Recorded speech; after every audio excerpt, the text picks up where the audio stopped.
What's up, y'all, and welcome back to Found Bytes, a game review series. My name is Brian, and I'll be your host. If you don't know about us, we're all about testing out and finding small, high-quality video games. This is a podcast that aims to respect your time and money as a gamer and a consumer by sifting through storefronts and sales to find the gems that may be worth your precious resources. If you're interested in reaching out or helping out, feel free to email us at foundbytesgrs@gmail.com, tweet at foundbytesgrs, and also rate and subscribe to us on whatever podcast feed you're using. Also, don't be afraid to leave some comments. If you're a developer who would like to participate in our Spotlight interview series of special episodes, please reach out through any of our channels. We would love to hear from you. But enough about the show. Let's get into our next game.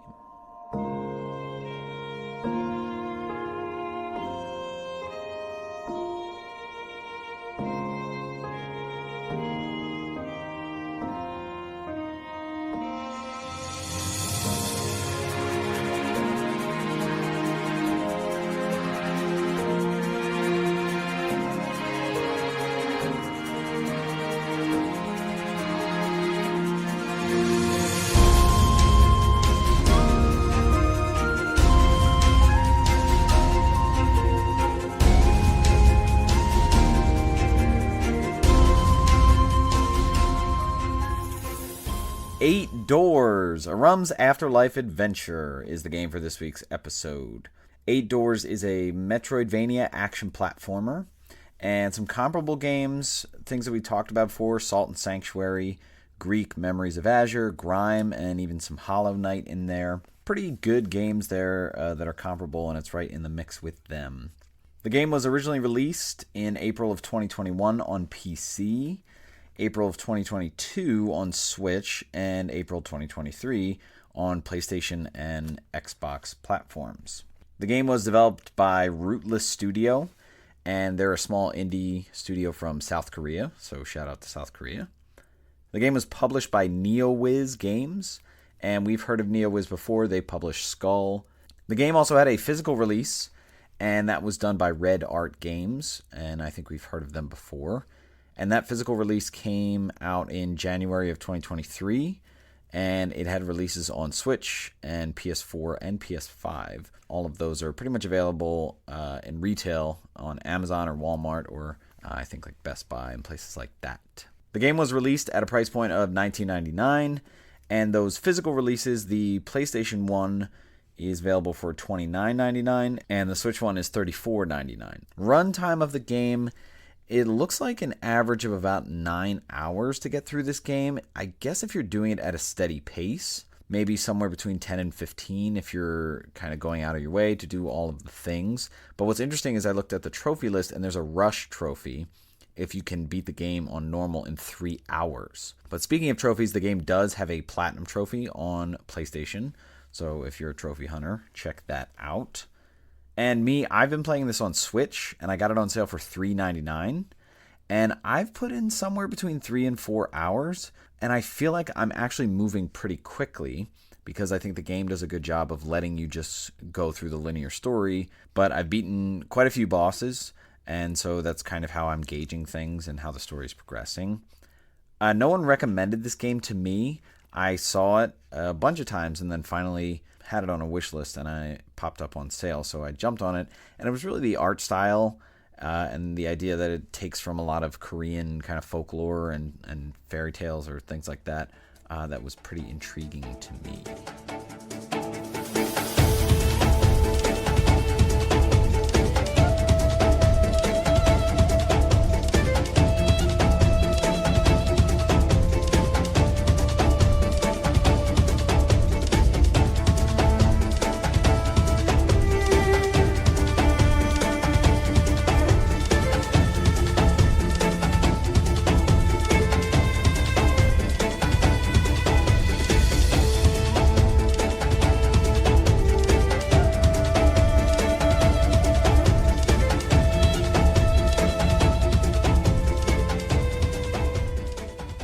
Let's talk gameplay for 8Doors. So this is a Metroidvania action platformer, so a lot of things that you've seen before, just some basics. So it's going to have that 2D action melee combat. There's also going to be the map, and a lot of Metroidvania in that. In the format of that, there will be some light backtracking, some fast travel, and there'll be some bosses to kind of separate the different areas. And then you got your basic move set. So, like I said, it's 2D action melee. So there's side-scrolling action. You're going to be moving side to side. You're going to be able to jump. You're going to be able to roll or dash, and a lot of melee combat. What's interesting about the game is that there's no stamina bar. And so the kind of refresh or cooldown of your roll and that timing is something that you'll have to get down. But you can just kind of attack willy-nilly. So there's more strategy in like attacking as much as you can and then getting out of the way of things. And in terms of platforming, just some basic stuff like jumping through platforms. You can jump up, you can jump down platforms. There's no ledge grabbing in this game though. So let's get into the traversal through this game. There's a lot of platforming challenges, a lot of tropes that you've seen before. There's a lot of pits with spikes in them, so you're avoiding spikes. There are a lot of things kind of rotating, and you have to get out of the way, like these spike balls that are on chains. Breaking platforms, a lot of hidden areas, very similar to Grime, which is a game that we did recently, where like you'll just kind of walk into the wall and it'll appear that there's a hidden area. And as you progress through the game, there will be sort of these Metroidvania-like upgrades that you're going to get that are going to allow you to access different places or be able to traverse different platforming challenges. And there'll be some tough rooms, no doubt. And again, like Metroidvania maps, you'll see rooms having multiple exits, and you'll be able to kind of chart different paths to go through on the map. You're going to run into some doors where you can go into rooms.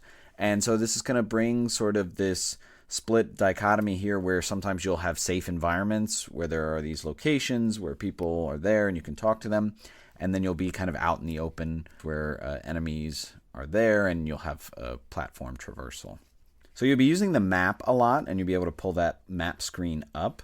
And there are kind of two stages of the map. So there's like this broad, typical Metroidvania with just these blocks and the rooms that you're in, and it'll have exits that'll be indicated. So how many exits or where they might be located in the room. And then as you get through the game, you have the opportunity to buy a map for the area that you're in. And that's going to provide you with a lot more detail on the map.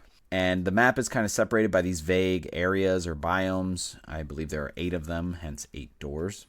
As you get through the game, you can not buy the map. That's fine. You can get by with just your typical block Metroidvania map. But it's definitely going to be very beneficial for you to buy the map, and it's fairly cheap considering the currency and all the detail that you're going to see on it. And there are going to be a lot of points of interest that'll be there visually on the map that you see. A lot of these are like fast travel locations, save points. But I do have to stress that the map is very detailed once you buy it. And it's very helpful visually, I feel. Something else that's on the map, and I think this works really well for progression, is that whatever the main story objective is, that point will be on the map. And so you might already have seen the rooms there or been to the rooms there, or it might just be a blank space, but you have a sense of what direction that you're going. So in terms of progression in general, I never really felt like I was lost in this game. So with that being said, I feel in general the game progression in this game is quite linear. There is a lot of side content and nice optional stuff to do, but you don't have to do it, or at least as far as I've gotten to in the game, I don't feel like I have to do it. I can just kind of push through. As you're traversing, there are a lot of things that you're going to interact with in the world. A lot of it is going to be NPCs, and I feel like the game is pretty well populated with characters that you can just walk up to and start talking to, and they're not always going to be in similar locations. So like I said, there are safe environments like rooms or buildings that you go in. Primarily when you're in there, it's just talking. There's not really going to be enemies in there. So you'll go up to NPCs, maybe get some story context from them, maybe some guidance. But also you're going to see a lot of NPCs sort of out in the world where the enemies are, where the platforming challenges are.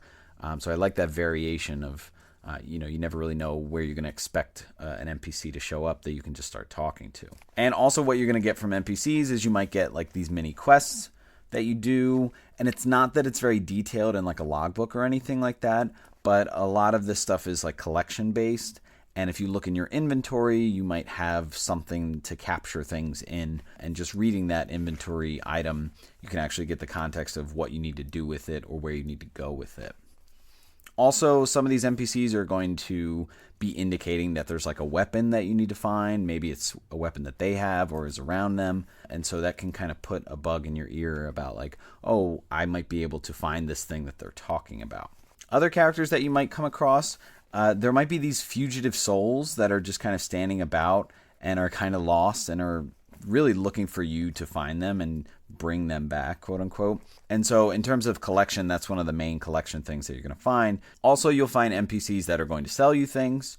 Primarily, this is where you might find someone selling a map in that area, or there are other things that you can buy in terms of upgrades, which we'll talk about in a second.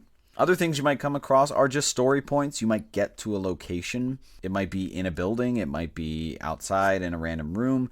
But there might be like a little cutscene where two characters are talking, or your character might be conversing with someone else. And so going to these story points will kind of progress for you to know what to do next. There are also going to be a lot of these pillars or tombstones that you come across that you can interact with. A lot of these are going to be where you get perk points, which allow you to upgrade your skill tree.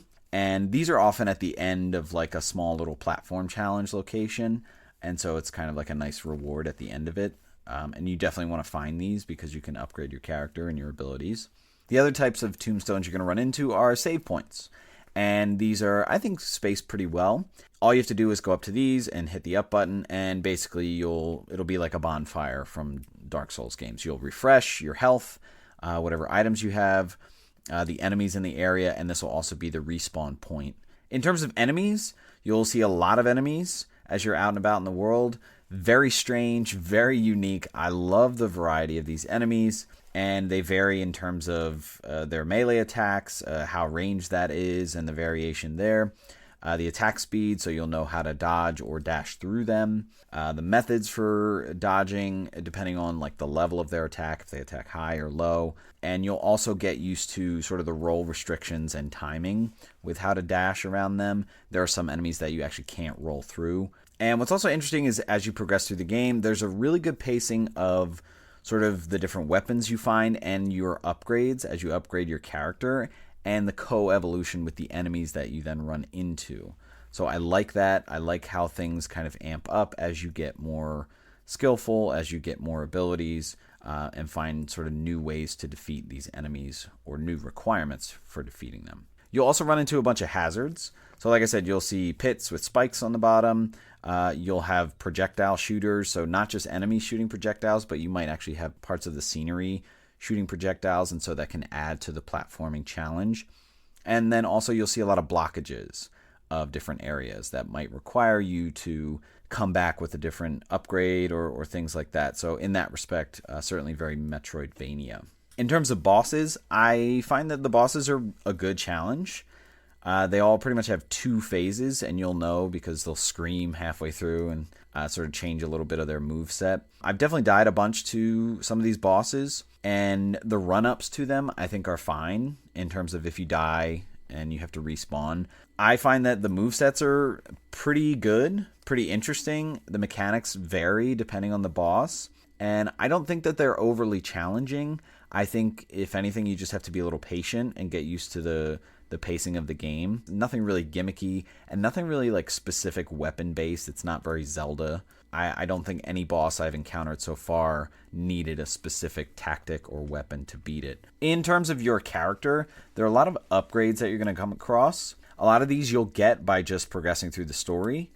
You'll have something called a nameplate, where like every time you get to a certain area or you talk to a certain person, you're going to get a new ability. And so some of these are like the ability to wall jump, dash in the air, things like that. Some of these I'm not sure if they're necessary just because of where I found them. So it wasn't always in like a boss room or something like that, or a place where I think I had to go. Sometimes I ran into like a random NPC, and I'm not sure if I absolutely had to talk to them, but when I did, they gave me one of these upgrades. So there's a little ambiguity in terms of what is required to get through this game. And it's actually pretty interesting now looking at that trophy list that said beat it in 3 hours. I think there's a lot of things that you may actually be able to skip. But a lot of these upgrades will allow for easier platforming or easier traversal as well as finding shortcuts in the map and getting to places a lot easier. Finding these really elevates your options for platforming and also for fighting bosses, because I found that some boss rooms like have high walls that I think I could try and wall jump off of, but I don't think that's necessary for beating them. So I like that it sort of adds different tiers or different layers, but I don't think that they're required, or at least all of them are required to get through the game. You will have a perk tree where you can upgrade some of your abilities, and a lot of these upgrades are just going to be increasing the effectiveness of certain moves or certain items. There'll be some passive bonuses. In terms of weapons, there are 7 different weapons that you can get in the game. Some of these, like I said, you'll just kind of find. Maybe you'll find an NPC who talks about a weapon and you'll find it shortly after. I don't know if you need to get all of these. I think some of these are optional. But basically each weapon is going to have a basic melee attack, and then it's going to have a skill that you can use. And the skill you can only use if you have a certain amount of sin energy. So you'll have in the top left screen, if you look at the HUD, you'll have a health bar. And then you'll have a bar underneath of it, and that's like your skill or your sin energy.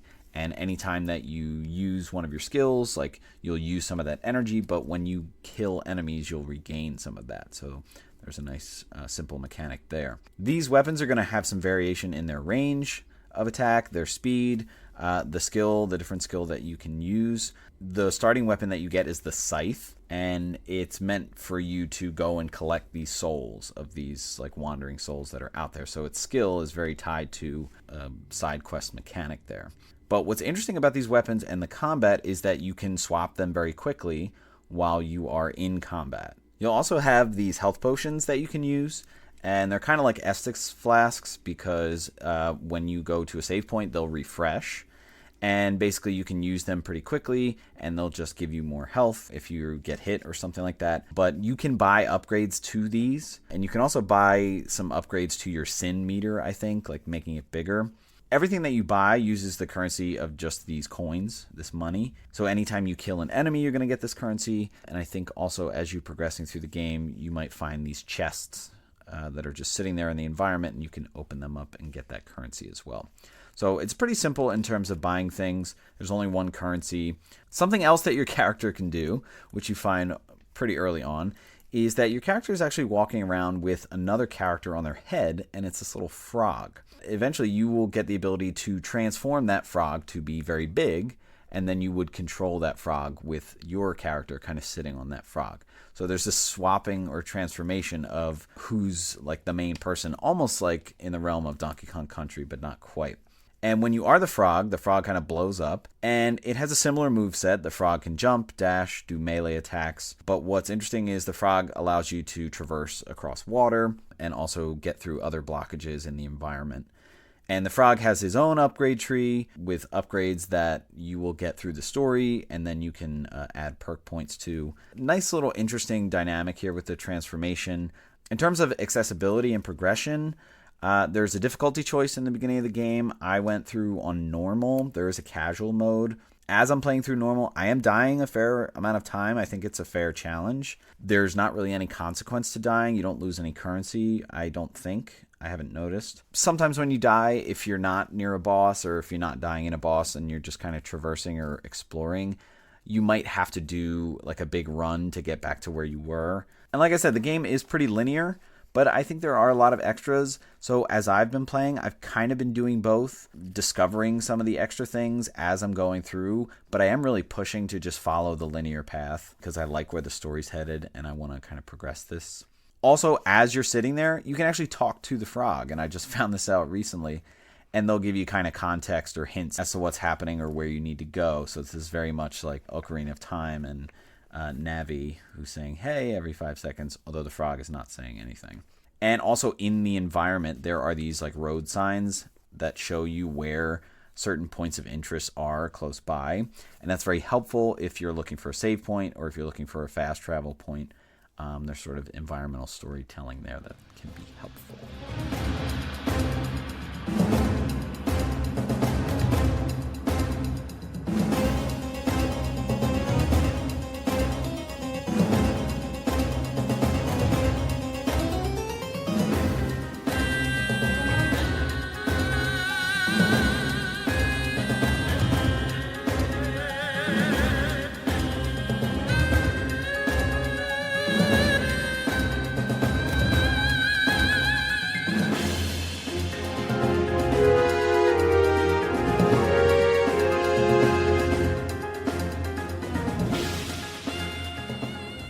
All right, let's talk about the vibe of 8Doors.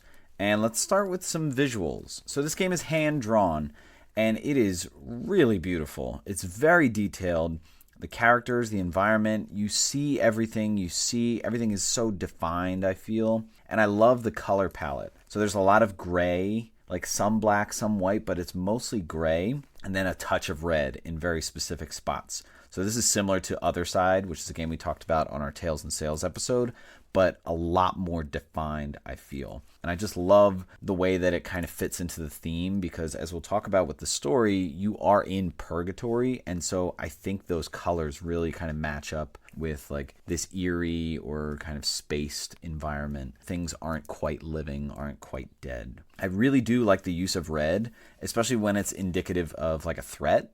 So for example, you'll see spikes in the pits, but on the tips of them, you'll see this red. And the same thing goes with some enemies. You'll see red in certain parts of them. In terms of enemies, these are so odd, and I love it. Some of these are just bonkers, like the combinations that they thought of with this. There's a couple enemies that throw these projectiles, but they like spit them out of their mouths. There's a lot of enemies that do like this hide and appear mechanism, and it varies. Like some of them are like parts of the background or parts of the wall, and all of a sudden they open up and shoot.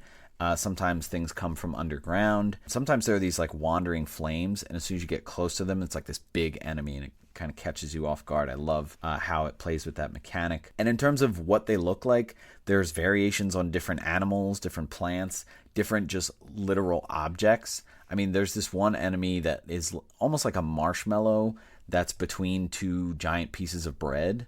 And so when you're further away from it, it like opens up and it shoots a projectile, but when you get close to it, it's like the pieces of bread kind of shut closed. So super interesting, super odd. I really feel like there's no limit to the absurdity of some of the concepts of these enemies, and I love that. And anytime I got to a new area, I felt like it was just something new, something different. It wasn't just like doubling down on different variations of the same thing. In terms of NPCs and like humanoids, I love the size and scale variation. There are some that are going to be your height, some a lot bigger. There's a lot of geometric shape going on.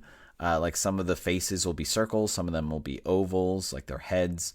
Some of what they wear are going to be like just giant triangles. It's super interesting. It reminds me a lot of Bug Fables. Bug Fables is kind of a take on Paper Mario, so like a lot of them are paper shaped. I do like the shaping of these characters and that similarity, although of course not as colorful as the characters in Bug Fables. Something else that I notice is a lot of these NPCs have great emotion on their face, like they emote and express so effectively. It makes them very alive. And there's a lot of like fashion and garb in some of the characters that you'll see. A lot of what I would assume is some kind of Eastern Asian template. I know it's Korean inspired, so I would assume that a lot of this is Korean. From what I notice, like it looks like, you know, kimonos or the Korean equivalent. And there's also a lot of mask wearing. Some characters wear masks. A lot of what I would assume is Korean culture going in there, which is really cool to see. In terms of the lore and the world and the story, like I said, this is supposed to be inspired by Korean folk tales. So visually, I'm assuming we're seeing a lot of that inspiration. In terms of the plot, it's pretty interesting. Your main character is this girl who is going to purgatory because her father died, and I think like she doesn't think he was supposed to. But a lot of these themes going along with that, the idea of being in purgatory, so life versus death, because you come into purgatory and you're not dead, you're a living person, and so everybody's kind of thrown off by that, and it's actually pretty funny how it unfolds. But the idea of there being souls and reincarnation, you're going to see a lot of these fugitive or wandering souls around. And you're going to go to these different locations. And what I love about this is it's kind of tongue-in-cheek, matter-of-factly, because this area that you're in, purgatory, is kind of like this business. So it's like this bureaucratic system where like you're trying to find your father, and it's like, oh, he didn't come to billing, then he hasn't gone through, you know, this place, or he hasn't gone through, you know, general reception or whatever. And so it just gives a vibe of like a lot of things that maybe Rick and Morty have done, or the movie Down to Earth, or even, you know, lighthearted things like Elf or Polar Express, where you're kind of seeing the other side of things. I know it's a bit morbid because it's talking about death, but seeing it as like this, just another bureaucratic system, or even something like The Good Place. And so I see some similarities there, and I like that because it kind of brings this silliness, this lightheartedness, especially to something as complex as death and reincarnation. And as you meet a lot of these characters, as the story progresses, you're going to see these themes of like deceit, people having ulterior motives, which you'll discover in certain cutscenes, things being corrupted. So a lot of corruption. And I'm not just talking about economic or political corruption, but like spiritual corruption. Because some of the bosses are going to be like corrupted versions of the norm. So a lot of themes like that. I feel like this story and the lore here is very layered, and so are the characters. And I do like the ebb and flow of kind of learning about them after I've progressed through an area, or even after I've talked to a character, kind of seeing a cutscene with them later that I'm not in. So it's like I'm seeing the other side of it. And finally, in terms of audio, I really love the music. It's got some whimsy to it. It's very intentional at times. It can be soothing, it can be silly, sometimes it can be very perilous, and just a lot of great instruments, great variety, some strings, some horns, and really powerful at times.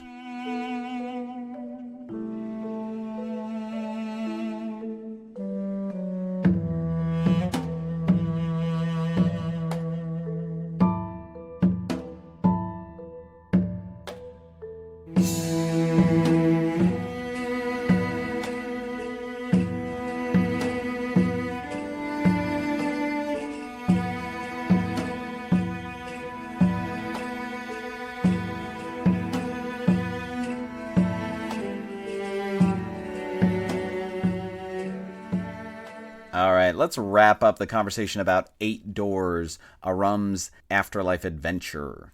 I think this is a great game. I think in a lot of ways it's pretty standard in terms of the action combat and the platforming. I feel like it's very well done. It doesn't really try to reinvent the wheel too much, but I like what it does and how it kind of stays at its level. I feel like it's Metroidvania light. There's not too much backtracking. I really like the linearity of the story and just going. You don't need to explore. You don't need to meander or guess where to go, or at least so far in what I've experienced. But I think you can. Like, you have the option of like remembering that there's a wall that now you can break in this one area. I love the aesthetic. I love the palette. Visually, the game is so distinctive and defined. I really like it. And just the oddity of things. Like, you've got this frog on your head that you can swap to and control, and he blows up and becomes big. The enemies are absurd. The story, being in purgatory, I feel like it incorporates a lot of really interesting ideas. Again, I'm not sure how much of this is the folklore from Korean folklore, but I'm very interested in how all of these things blend together. The story and the premise are fairly simple, but as you get through, it becomes complex, and the characters become complex, and I do really like some of these characters. In terms of the combat, in terms of the gameplay, I like that it's not heavy into customization. I don't think that you always need a deep system in like Death's Gambit or Salt and Sanctuary. I think it can provide you options, and it does provide different weapons, but you can kind of go at it your own way, and it's not overwhelming with all the different options. In terms of value, I think $20 is fine for this game. I think it would sit better at $15 personally. But I paid $4 for it, and I think that's an absolute steal. I really do like this game, and I think that if you're someone who likes 2D action-adventure Metroidvania games, I think this is a really good play, and I feel like it's very unique in a lot of ways. So I highly recommend it. Alright, that's going to wrap it up for this episode.